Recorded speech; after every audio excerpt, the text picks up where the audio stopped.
Donc,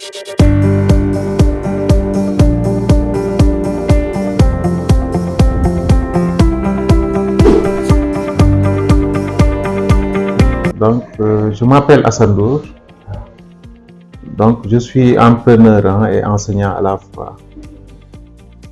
Voilà, passionné des problématiques entrepreneuriales en Afrique et au Sénégal et même dans le monde. Voilà, et sur les questions aussi d'autonomie financière. Voilà, le développement de l'autonomie financière pour les jeunes et femmes. J'ai eu à enseigner dans de très grandes écoles, notamment ici à l'UADB. Voilà, à la L3Web, D2A, à la LPSM. Voilà, et en Master 2. Ça sera avec plaisir. La LPSM, je pense a été créée vers les années 2009, fin 2009-2010, dans le cadre de la coopération, voilà, entre la coopération française et le ministère de l'Enseignement supérieur du Sénégal. Donc, pour un peu diversifier, renforcer, voilà, l'offre de formation dans les universités au Sénégal. Donc, au début, le projet a été implanté dans 3 ou 4 universités au Sénégal, à l'UCAD, à l'université Assane Seck de Ziguinchor et notamment à l'UADB à Bambey. Voilà, ils ont commencé un peu avec ces 4 institutions universitaires-là, donc pour développer la licence professionnelle en création multimédia.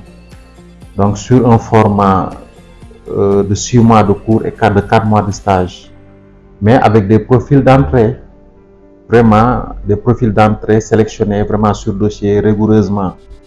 Parce que cet aspect est important, parce qu'ils ont juste 6 mois. Donc, il y a des prérequis qu'il faut avoir avant d'intégrer la formation.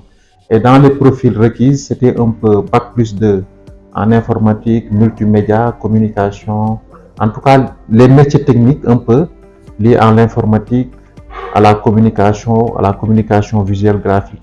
C'était ça le profil d'entrée et qui permettait aux enseignants en 6 mois vraiment de faire un upload, voilà, une mise à jour des compétences de manière très intense sur 6 mois et puis sortir un profil capable de regagner les entreprises.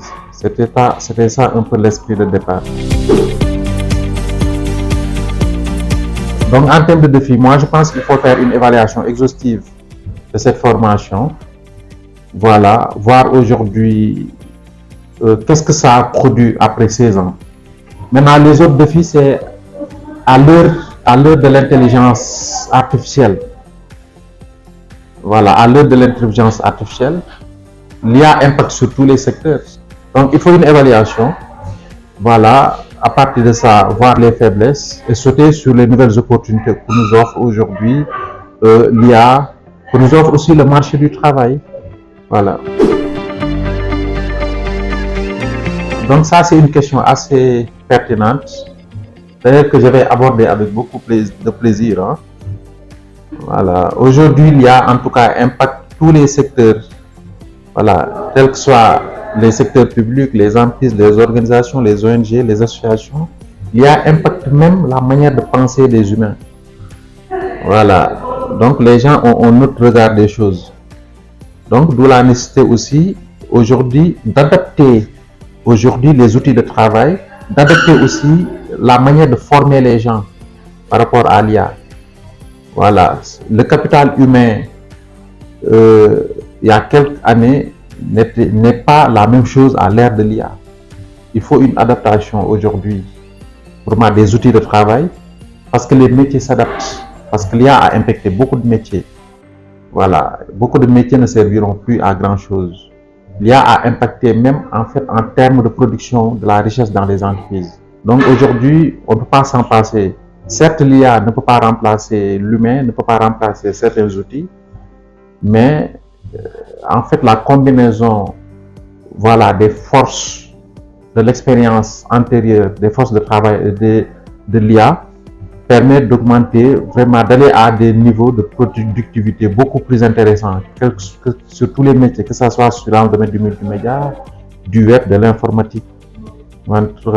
Donc l'IA est au cœur aujourd'hui de tous les dispositifs et de toute la pensée humaine. Une adaptation est nécessaire à tous les niveaux.